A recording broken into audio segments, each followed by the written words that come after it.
حضور کے ایک صحابی ہیں جن کا نام ہے اصلاح بن شریک رضی اللہ تعالیٰ عنہ۔ ڈیوٹی کیا تھی، ذمہ داری کیا تھی؟ حضور کی سواری کا کجاوا کسا کرتے تھے۔ جب بھی سفر ہوتا یہ ساتھ چلتے، پڑاؤ ہوتا تو کجاوا کھول دیتے، پھر کوچ کرنا ہوتا تو کجاوا کس دیتے۔ ایک سفر پہ حضور کے ساتھ تھے، رات پڑاؤ کیا، انہیں غسل کی حاجت ہو گئی۔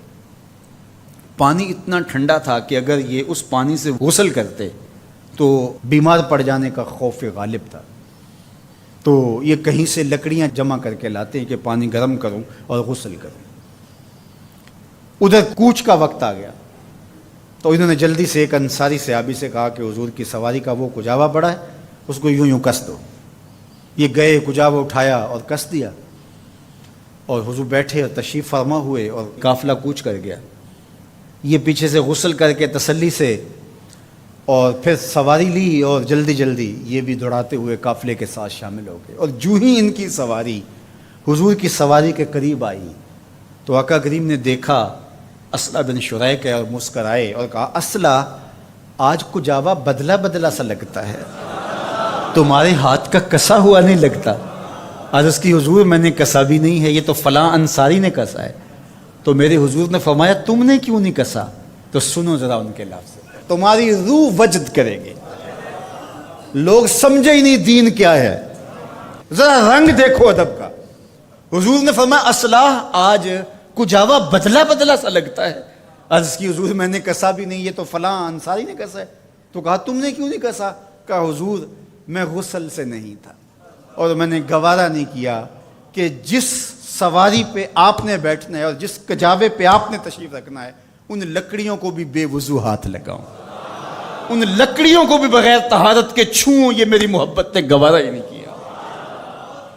یہ محبت کا تقاضا ہے یار، جس آقا کی محبت کا تقاضا یہ ہے کہ عاشق بے غسل ان لکڑیوں کو بھی نہیں چھوتے جنہوں نے حضور کے بدن سے ابھی چھونا ہے، تو کیا کوئی اس نبی کے، اس پیغمبر کے خاکے بنائے تو وہ امت چین کی زندگی جی سکتی ہے، وہ قرار کے لمحے گزار سکتی ہے؟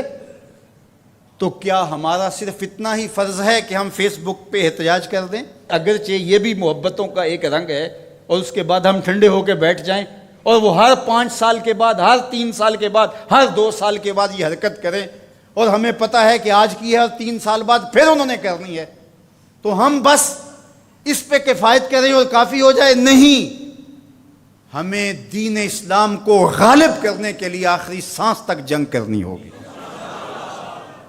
یہ کبھی بھی ختم نہیں ہوگا جب تک دین اور اسلام اور حق اور حقانیت غالب نہیں ہوں گے۔ اور اس کے لیے ہر شخص جس شعبے میں ہے خلوص کے ساتھ، وہ عالم دین ہے، وہ منبر و محراب کی ذمہ داریوں کو نبھا رہا ہے، وہ تدریس کی مسند پہ بیٹھا ہے، وہ ملک کی معیشت کی ذمہ داری لیے ہوئے ہے، اور سلطنت کے ذمہ دار لوگ ہیں، جو جہاں بھی بیٹھا ہے اس کو چاہیے کہ اپنی زندگی کی ایک ایک سانس لگا دے، اپنی ساری صلاحیتوں کو صرف کر دے، جتنی جلدی ہو سکے اسلام غالب ہو۔ اسلام غالب ہوگا تو کسی کو ٹیڑھی نظر سے دیکھنے کی ہمت بھی نہیں ہوگی، کوئی جرأت بھی نہیں کر سکے گا۔ جب ہم کمزور ہوں گے تو ہمارے ساتھ یہ ہوتا رہے گا۔ تو آئیے میں اور آپ یہ عزم کریں کہ اپنی ساری زندگی رسول اللہ کے نام لگائیں گے، جئیں گے تو حضور کے لیے، مریں گے تو حضور کے لیے، اور آخری سانس تک حضور کے وفادار رہیں گے۔ اپنی زندگی کا ایک ایک گوشہ حضور کے نام لگا دیں گے۔ اس کے لیے جہاں جہاں ضرورت تو ہمیں ہر جگہ موجود ہونا چاہیے، لیکن اس کا دیرپا مستقل حل کیا ہے کہ اسلام کا غلبہ ہو، اور ہم اپنی ذمہ داریاں ہی اپنے دائرے میں رہ کر کے جو ہمارے سپرد ہے وہ بھی ادا نہ کر رہے ہوں اور وہاں خیانت کر رہے ہوں، تو کس طرح ہم دنیا کے بپھرتے ہوئے ان طوفانوں کا مقابلہ کر سکیں گے اور ان مصیبتوں کو روک سکیں گے، ان سیلابوں کے آگے بند باندھ سکیں گے؟ تو اپنے حصے کا کام ضرور کیجیے۔